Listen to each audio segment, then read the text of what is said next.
Obviously, wrestling legend, fighting legend. This past weekend, I heard him call the NCAA Wrestling National Championships, which is just banger after banger after banger after banger. Ladies and gentlemen, Daniel Cormier. Yeah, DC! What up, DC? Boys? Hey, those What's going on? UFC fight cards, man. I enjoy hanging out with you, Rogan, and Anik, but like, bro, they're like till 4. I don't know how you guys keep energy. Are you housing Red Bull? Like, how do you keep the energy whenever you're there? It's the East Coast ones that are late. The main card doesn't start till 10 p.m. But it's monsters, man. I just kicked a couple monsters. I'm good to go. But honestly, you're going on adrenaline, Pat. Like, being next to, even in the WWE, right? You're in the WWE watching the matches and everything. You're so jazzed up that it doesn't really feel like you're out there for 7.5 hours. That's how long some of them are? We start 3 o'clock in Vegas, go till 10. We start at, I don't even go to work until 5 p.m. on the East Coast. Prelims start at 6. Main card goes from 10 to 1 in the morning. So what are we doing? We're sleeping in until about 1 p.m., 2 p.m., or how do we go? You know, I'm golfing, man. I fell in love with the game. On the East Coast, I can actually get a morning round on game day. It's the best. I'm Michael Jordan without the money, the championships, or the beers. The beers. Yeah. You're not drunk on air, obviously. How are you at golf? I assume you're good. You're a freak athlete. I'm not very good, man. But hey, listen to this though, Pat. I'm not good, but I'm playing so much that I got a company that even gives me clothes now. They sponsored me. Like, you can do. This guy's a professional golfer. Double champ, golfer, baby. Commentator, professional golfer. I mean, you're doing it, DC. Let's get to another job that you added to your repertoire. And I saw you were battling on the internet streets. I saw you were battling against the wrestling faithful, the amateur wrestling faithful, the NCAA wrestling people. And before it even started, he goes, guys, I'm out. This will be my last time doing the NCAA tournament. Continue to do things the same way and stay wrestling that hasn't changed since the 40s. I told the general public to watch a guy. Told me you'd rather tear his eyes out than watch. So enjoy. I'll finish tonight and I'm out. I like a little promo to the wrestling community that was burying you. But I would like to let you know, as a very casual and somebody that literally didn't even know the national championships were on, Matt Madness is what they were calling it. Ooh. It was awesome. I think you made it feel big because of obviously the voice of things that you've had in the UFC and what you've accomplished. It was fantastic to watch. I was captivated. I was locked in. How great does it feel to be back in there, even though some of the people are bashing you? And is that a normal Matt Madness, like that electric? Because the entrance, they're coming out of a tunnel. We got music. They're coming out there. I'm learning that Penn State is like the greatest wrestling school of all time. Their coach, Cael Sanderson, 149-0 in college, then goes and wins the Olympic. Now he's 11 of the last 13 national titles. I was captivated, and I thought you did a great job. Is that what it's like every year? And what is the storylines coming out of that? Penn State's unstoppable? They won by 100 points. They could have split their team in half and still been in the top 3 teams. They are so good. This guy, Cael Sanderson, I don't know what type of deal he made with the devil, but he's won everywhere. He won in college. Hey, Pat, 8 of those college victories of the 149 were against a young man from Oklahoma State, Daniel Cormier. He beat me in the national finals. So, and then we're on the Olympic team together. He won the Olympics. It's like no matter what this guy's done, they've won.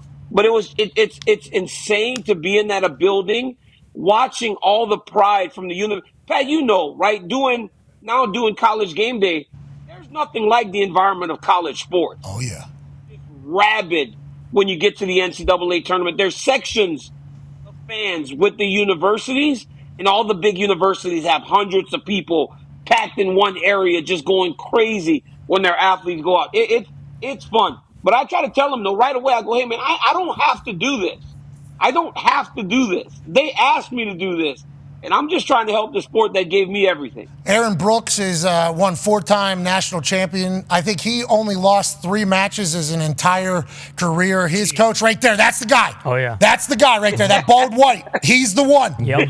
He is Neo in this entire thing. Yeah. I guess because Penn State's wrestling program before he got there, I don't know what it was. Obviously, everybody talked about Iowa. Then he's got 2 guys. This is Carter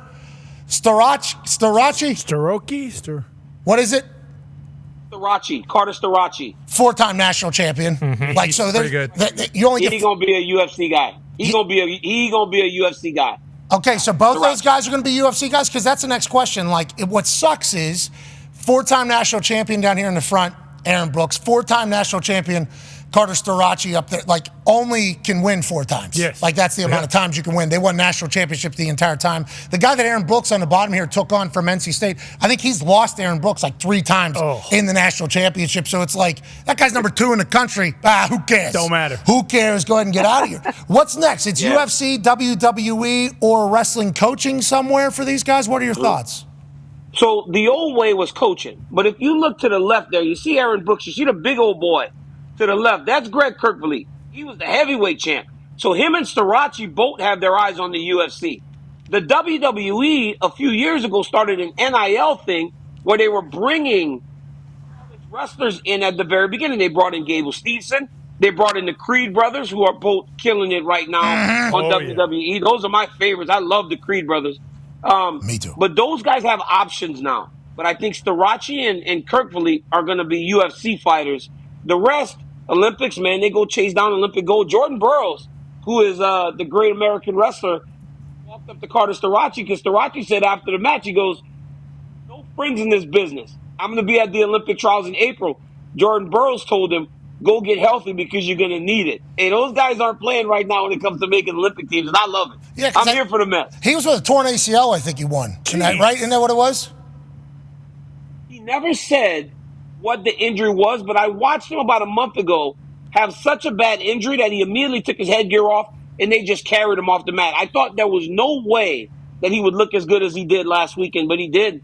It was fantastic. Hey, it's magical. The season was great. I thought you called a great lineup. I mean, how many different weights are there?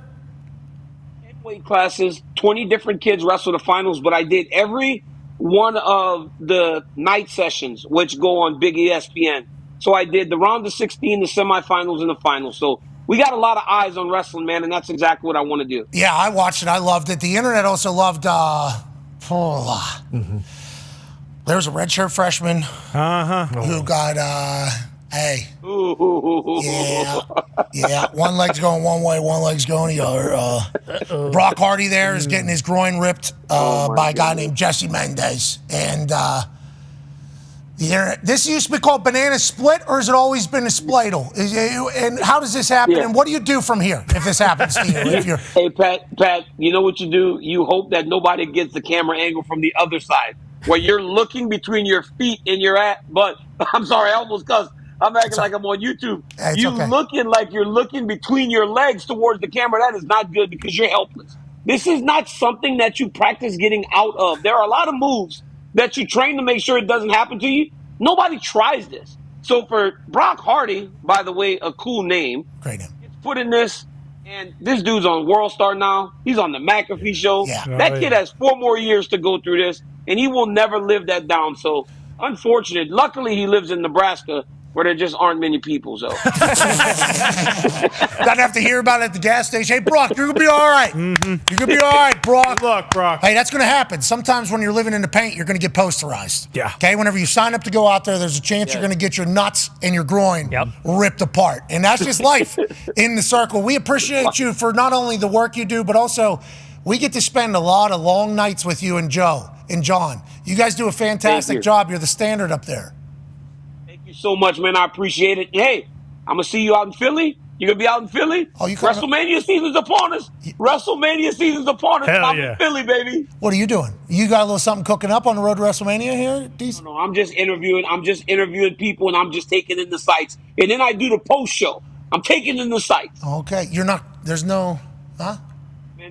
Last time they brought me out there, they put me in a referee shirt, and I don't look good in stripes. They did me wrong, Pat. Yeah, well, it's the white, too. I mean, that is, I get it. Ladies and gentlemen, Daniel Cormier. Thank you, DC. Hey, DC. I thought you did a great job. Yeah, fantastic.